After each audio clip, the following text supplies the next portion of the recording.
selamat datang di podcast kita kali ini. Dengan saya Winnie Jason Telepong dan saya Ray Aben Robani. Iya, kali ini kita akan membahas topik yang sangat relevan, yaitu revolusi 4.0 dan pendidikan. Kali ini sudah hadir narasumber kita, yaitu Octavian Eka Safitri dan Iin Safitri. Bagaimana kabarnya? Baik. Oke. Oh iya, sebelum kita masuk ke pembahasan topik, bagaimana kita ice breaking dulu? Bisa tidak? Bisa. Nah, oke. Saya akan kasih pertanyaan satu. Pertanyaannya itu cukup mudah sih, tapi menurut pendapat saya. Nah, apakah kalian setuju kalau dosen itu bisa diganti oleh AI? Bagaimana menurut kalian? Pertanyaan menarik. Menurut saya AI bagus, tetapi tidak sepenuhnya bisa menggantikan peran dosen. AI bagus untuk memberikan informasi dan penilaian cepat, tetapi tidak bisa menggantikan empati dan interaksi sosial yang hanya bisa diberikan oleh manusia. Berarti nggak sepenuhnya ya. Tapi tetap setuju bahwa kalau AI itu bisa diganti oleh dosen itu diganti oleh AI. Tapi yang kalian tidak setuju itu berarti pada sikapnya itu untuk ya seperti sikap empatinya dan ya sikap-sikapnya yang dimiliki oleh manusia gitu.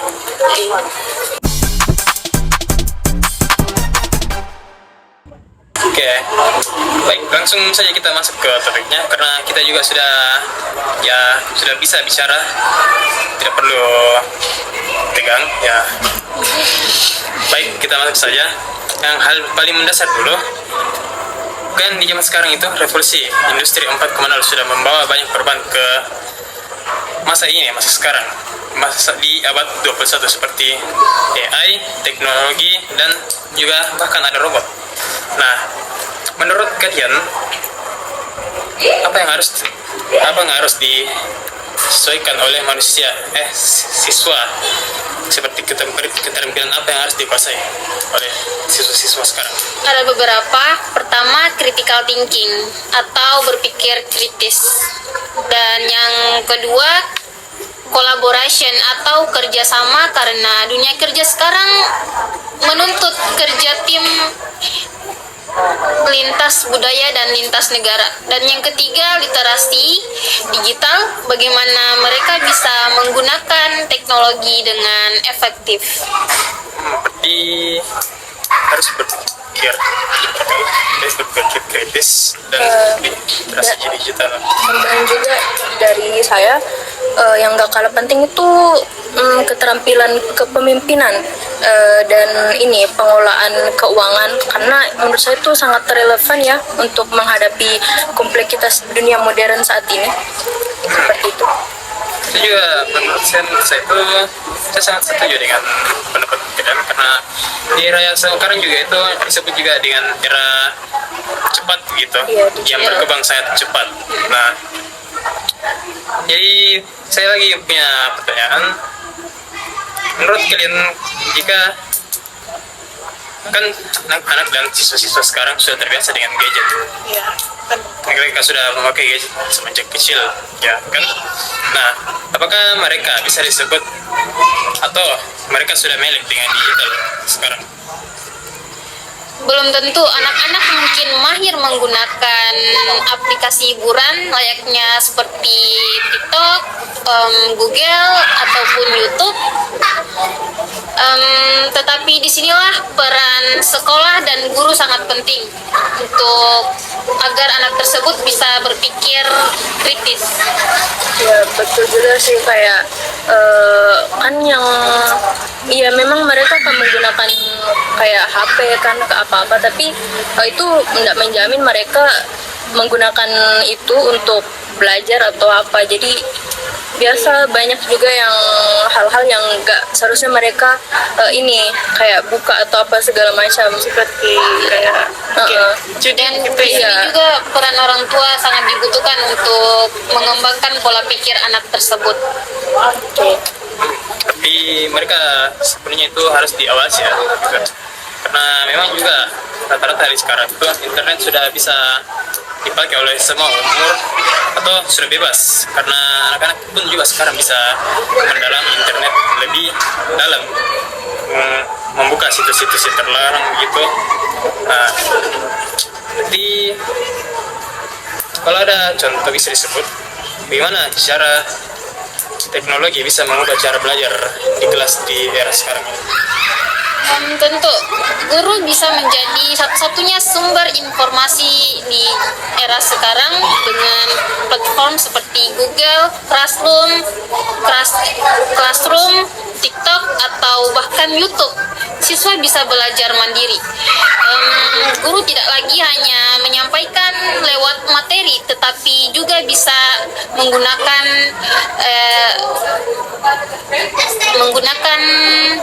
aplikasi digital untuk sebagai alat untuk menerima informasi. Karena terlebih lagi kan mungkin guru itu untuk memanfaatkan digital sekarang kan sekarang tersedia aplikasi TikTok ya. Di situ biasa banyak guru yang memanfaatkan itu untuk menyebarkan ini kayak berbagi ilmu. Jadi ya tidak ada salahnya juga kalau ini digital dipergunakan dengan baik. Ya, silakan tidak. Selagi dipergunakan dengan baik, Tidak ada salahnya. iya.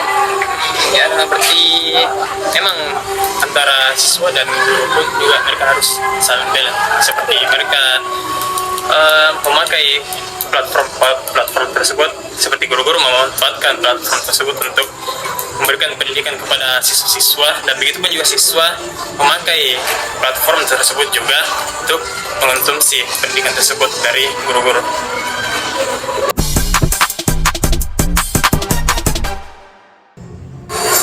Oke, baiklah. Saya sudah memberikan cukup banyak pertanyaan kepada narasumber-narasumber kita. Bahkan saya belum juga memberikan kesempatan kepada Winnie untuk bertanya kepada narasumber-narasumber sekarang. Saya minta maaf. Ya. Baiklah, saya persilakan. Oke, terima kasih. Nah, kalau bicara soal teknologi, tentu ada juga masalah kesenjangan. Misalnya kita lihat kemarin pandemi kan, nah tidak semua daerah dapat belajar daring dengan baik. Nah, menurut Anda, apa tantangan utama pembelajaran di daerah 3T tersebut? Masalah utamanya itu di infrastruktur. Terus yang kedua itu masalah ini jaringan dan ini kuota untuk para siswa. Karena kan di pedalaman jaringannya itu tidak terlalu bagus ya. Jadi banyak siswa yang mengeluhkan mereka kesulitan pada saat pandemi untuk melakukan ini sekolah secara daring. Ya, saya juga mengingat banyak berita yang mengatakan tentang anak-anak yang harus naik ke bukit untuk mendapatkan sinyal untuk belajar. Jadi menurut Anda model hybrid atau low-tech apa yang paling efektif untuk daerah tersebut? Ada beberapa pendekatan yang bisa dilakukan, yaitu modul cetak yang bisa dibawa pulang. Itu contohnya seperti buku dan pemanfaatan radio dan televisi. Tapi untuk saat ini saya rasa di zaman sekarang anak-anak sudah sangat jarang yang menggunakan radio ya dan televisi. Terus yang ketiga itu melalui WhatsApp group, bisa belajar dari itu. Selain dia mudah, dia juga tidak terlalu banyak menggunakan kuota, jadi itu dapat mengatasi masalah siswa. Oke, nah tadi kan Winnie dia host kita berbicara tentang berita anak-anak yang harus naik ke bukit demi sinyal. Nah, di sini saya dapat satu contoh, yaitu terjadi di daerah Siantang pekan lalu. Pelajar sekolah SD baru saja selesai melaksanakan asesmen nasional berbasis komputer atau biasa kita sebut dengan ANBK selama 2 hari terhambat oleh jaringan internet. Terpaksa anak-anak ini banyak sampai mendaki bukit untuk demi mengakses internet tersebut. Dan mungkin bukitnya jauh, lumayan jauh ya. Iya. Di bukit. Cukup kasihan juga sih, karena mereka tuh harus dari jauh berjalan ke atas bukit gitu. Maka juga baiknya juga pemerintah itu harus lebih ditegaskan untuk memperhatikan pada orang-orang di pedalaman, karena juga pendidikan itu kan harus dicari oleh pada generasi-generasi muda agar juga kan memajukan bangsa kita. Oke, ya ternyata banyak sekali banyak cara yang dapat dilakukan. Namun bagaimana dengan peran pemerintah dan sekolah dalam mengatasi masalah yang seperti itu? Mungkin pemerintah bisa ini menyediakan subsidi kuota gratis. Yang kemarin ya, yang pas pandemi. Iya, yang pandemi kemarin memberikan kuota gratis, terus menyediakan fasilitas yang memadai untuk terlebih untuk sekolah ya, di daerah pedalaman, contohnya, dan memanfaatkan ini. Sekolah juga mungkin tidak usah menggunakan aplikasi-aplikasi yang memberatkan siswa yang menggunakan terlalu banyak kuota. Jadi seperti Zoom meeting atau saya rasa Gmeet itu menggunakan lebih banyak kuota daripada WhatsApp group. Jadi saya rasa bisa diatasi dengan cara seperti itu.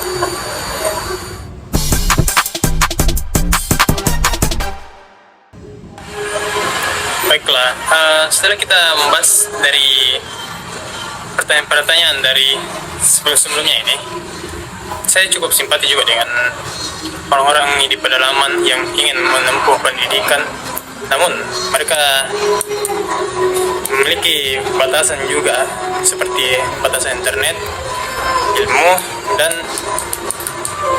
juga infrastruktur. Mereka harus menempuh jalan ke gunung untuk mengakses internet demi pendidikan mereka. Oke, kita lanjut saja. Gimana kita kalau bahas etika? Nah, udah ramai sekarang ini untuk orang-orang memakai AI, mulai dari anak muda, seperti remaja, dan juga bahkan orang tua seperti guru dan dosen pun. Bahkan sebagai contekan pun oleh pada mahasiswa dan siswa sekalipun. Menurut pendapat bagaimana mengenai tentang itu? Oke, menurut saya AI adalah alat yang sangat luar biasa, tetapi jika disalahgunakan mungkin akan sangat berbahaya. Misalnya, kalau mahasiswa hanya copy paste hasil AI dan tidak menggunakan pola pikirnya untuk berpikir kritis, itu sangat salah juga sih. Maka tujuan pembelajaran hilang, apalagi ada isu plagiarisme, maka literasi digital dan etika harus diajarkan sejak dini, dan itu menggunakan juga peran orang tua sih sebenarnya. Berarti butuh kejujuran begitu ya. Oke, kalau begitu bagaimana kalau untuk guru-guru dan dosen-dosen pun untuk mengawasi pada siswa atau mahasiswa agar mereka bisa jujur dalam melaksanakan sebuah tugas? Oke, pertama dengan memberi contoh, guru juga harus transparan ketika menggunakan teknologi, dan yang kedua menekankan pentingnya Kejujuran ya. ya kejujuran, originalitas dan integritas akademik, dan yang ketiga dengan membuat sistem penilaian yang menekankan proses bukan hanya hasil akhir. Jadi begitu. Cukup menarik sih semua diskusinya. Jadi kita bukan untuk kurikulum ini bukan cuma untuk kita perhatikan untuk teknologi saja, berarti kita juga memperhatikan tanggung jawab pada siswa tersebut. Iya, betul sekali. Kalau tidak, siswa bisa pintar secara teknis tetapi tidak pintar secara pola pikir atau kritisnya siswanya. Itu betul banget sih, apalagi kayak di negara kita tuh sebenarnya tidak kekurangan orang cerdas ya, tapi mereka kita kekurangan orang yang jujur. Ya, Jadi, betul. ya apa gunanya kita cerdas tapi tidak memiliki etika. Betul. Betul. Gitu ya, kejujuran banget.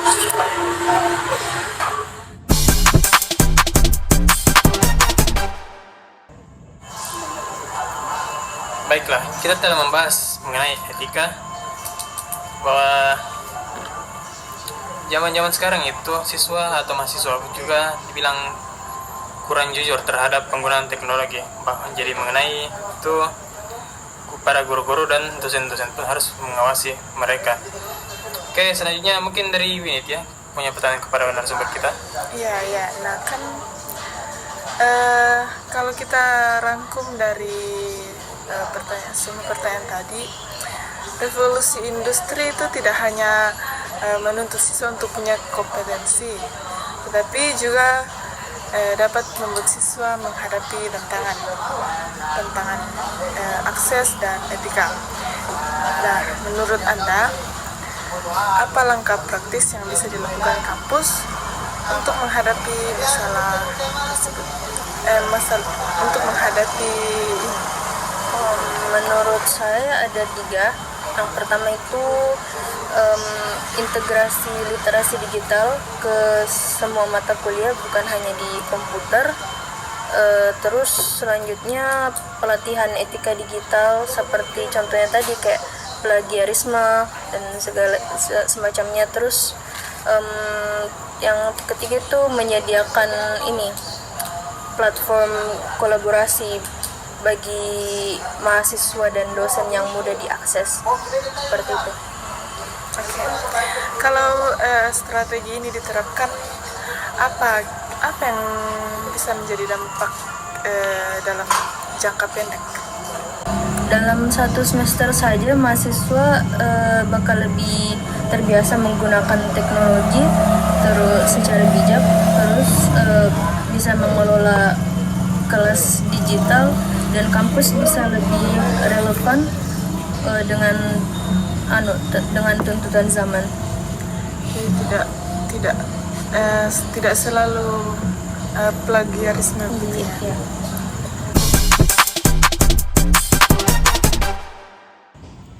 Oke, kan kami host telah memberikan pertanyaan kepada narasumber. Mungkin narasumber juga tertarik untuk mengevaluasi kami. Jadi boleh. Pertanyaan dari saya sih, mungkin bisa nggak kalian sebutkan bagaimana kita menggunakan teknologi secara bijak? Oke. Mungkin penggunaan teknologi di sini tuh kayak media sosial begitu. Mungkin kita akan lebih bijak dalam hal menerima informasi ya. Kalau kita menerima informasi, sebaiknya jangan mudah percaya jika belum ditelusuri apakah informasi tersebut benar atau tidak. Dan mungkin menjaga privasi, jangan apa-apa disebar gitu, atau pokoknya sebar yang perlu dan cari juga yang perlu. Mungkin gitu dari saya. Paham. Dari Kak Insa Fitri? Oke, saya ingin bertanya, menurut kalian apa dampak dari mahasiswa yang berlebihan menggunakan AI? Saya menangkap beberapa poin-poin tersebut. Saya bisa menjawab dengan kata-kata sendiri saya. Mungkin ya bisa ulang pertanyaannya. Dampak dari mahasiswa yang berlebihan menggunakan AI? Kalau kita mengartikan untuk para mahasiswa, kita harus melihat etikanya. Mungkin etika akademik mereka bisa terganggu, dan juga bisa dibilang penggunaan yang berlebihan AI yang berlebihan bisa dianggap curang, karena ya penyuntikan yang berlebihan juga begitu. Dan kalau dampak tersebut, mereka bisa kurang mampu menulis dan analisis, karena hanya dengan copy paste begitu mereka cuma memindahkan poin tersebut ke poin lainnya ke tugasnya tanpa menganalisis isi tersebut. Mungkin itu dari saya. Oke, bagus, menarik jawabannya. Benar-benar paham ya dari apa yang sudah tadi kami sampaikan dari narasumber. Iya.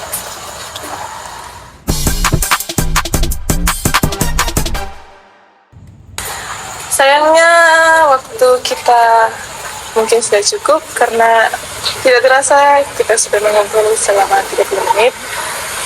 Terima kasih telah meluangkan waktunya untuk bergabung di podcast hari ini. Sangat menyenangkan dan menarik berbicara dengan para narasumber hari ini tentang revolusi 4.0 dan pendidikan. Ya, terima kasih. Terima kasih juga karena telah mengundang kami. Senang sekali bisa bergabung bersama kalian di podcast kali ini. Semoga apa yang dibahas hari ini bisa bermanfaat bagi para pendengar. Oke, jadi bisa disimpulkan bahwa ya kita mulai saya dari poin pertama. Jadi poin utama yang dapat kita simpulkan yaitu jadi revolusi industri 4.0 bukan sekedar era teknologi, tapi juga era transformasi manusia untuk lebih inovatif, kolaboratif, dan berdaya saing global. Terakhir kali saya ucapkan terima kasih sudah mau meluangkan waktu para narasumber kami. Terima kasih. Dan juga para audiens yang sudah mendengarkan podcast kami. Dan saya sepertinya kita sudah cukup. Mungkin saya ulangi lagi, terima kasih kepada narasumber kami dari Octavia dan Iin Safitri. Saya Raya Abian Rebain dan Saya Windia mengucapkan terima kasih. baik, terima kasih kepada audiens yang telah menonton ini. Terima kasih.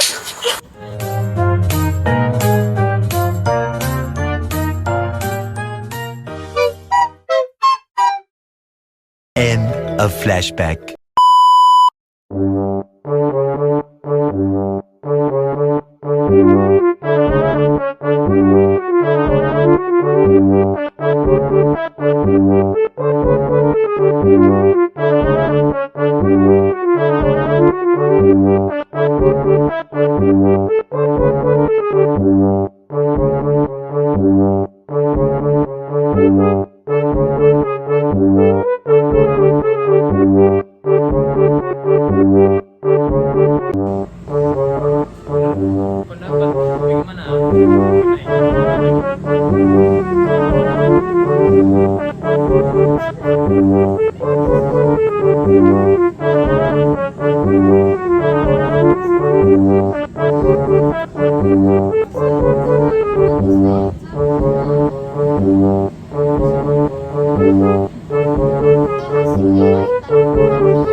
Audiens yang telah menonton ini.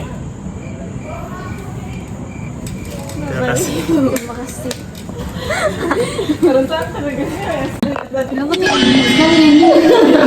Iya. Sama